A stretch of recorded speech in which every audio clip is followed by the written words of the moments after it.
Look, don't ask. Don't ask why, because I don't have an answer for you. Let's just make the pain worth it, yeah?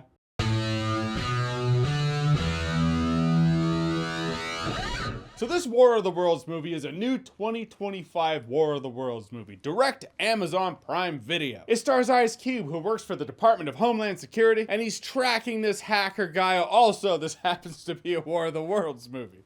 And the new angle for this one is it's executed like those movies Searching and Missing, where everything's seen through cell phone cameras and Zoom calls. And oh hey, War of the Worlds. Sure, it could be cool, but it's not. Hold on. Nope, still wasn't good. Looking into this movie, I was looking for any excuse. I was like, maybe the movie cost $7, and it'd have that. Like, oh, okay, it was shit, but you know, it cost $7. I still don't know the budget of the movie. I do know that this movie was filmed in 2020. We remember 2020, COVID lockdown, social distancing, we remember that shit. And it all makes sense when you watch it because no two people in this movie are ever in the same scene together. They're all talking through phones. For the plot, it's War of the Worlds-ish. Meteors come down, they hit the earth, they stand up, they're all tripod robot things, they're wiping people out, going after data centers. That data center thing is... that's another new angle for this movie. The crazy thing is they filmed this movie 5 years ago, sat on it for half a decade, and someone was like, you know what?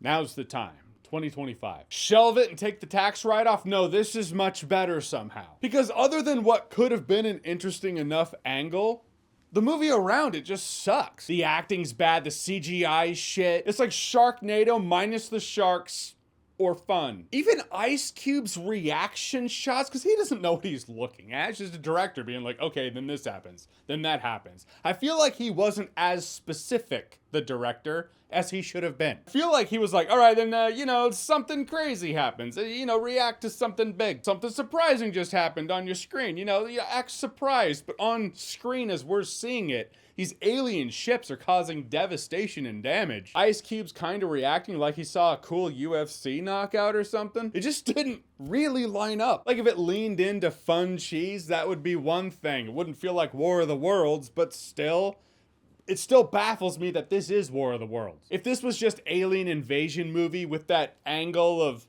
cell phone cameras and Zoom meetings being how people experience the movie, so reviewers could be like, oh, it's like War of the Worlds meets Searching. That'd be one thing, but no. War of the Worlds. This movie is the answer to the Ship of Theseus. The Ship of Theseus thought experiment being the Ship of Theseus is a ship in a museum. The wood rots over time, in which they have to replace the wood with new wood. At what point does the Ship of Theseus cease to be the Ship of Theseus? So, at what point do you change War of the Worlds to the point where it ceases to be War of the Worlds? And the answer is here. It's War of the Worlds on Amazon Prime Video. If it's not the line, this movie is far past it. Usually I'd be like Silver Lining. It's only about 90 minutes long. But this was the longest 90 minutes I've experienced ever. At a point I paused the movie. I was like, it's only been going on for 38 minutes? Impossible. That is relativity, my friends. If this movie were higher profile, I feel like I'd be on the ground level of the new Madam Web meme 2025. Minus Sydney Sweeney, but you know. But no, just another piece of entertainment that's gonna put my liver to the test. Thanks, Hollywood. There's so many Amazon shout-outs, it's embarrassing. Amazon references, shout-outs, like the movie's like, hey, remember where you're watching this. It just feels oddly desperate. It's like, dude, I remember it's Amazon. I pushed play. At this point, it just feels like you're begging me not to cancel the service because of the movie. All things considered, this would probably be a really entertaining pitch meeting video if it was worth his time to do it. We'll see. I mean, I wouldn't blame him if he was like, pass. I say that because this movie's such a clusterfuck of ideas that don't mix. Any twists in this movie are predictable as hell, or so weirdly out of left field, the movie just had to change something.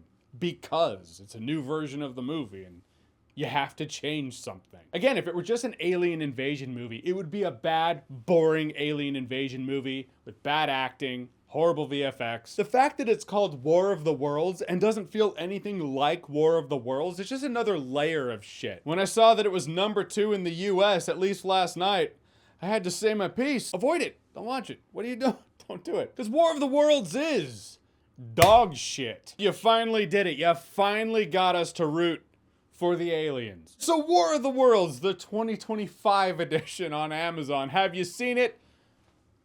Don't. But if you have, what did you think about it? Or what's the next classic you think Hollywood's gonna take out behind the green screen barn and shoot? Whatever it is, whatever you think, comment below, let me know. And as always, if you like what you've seen here and you want to see more, click right here to see more.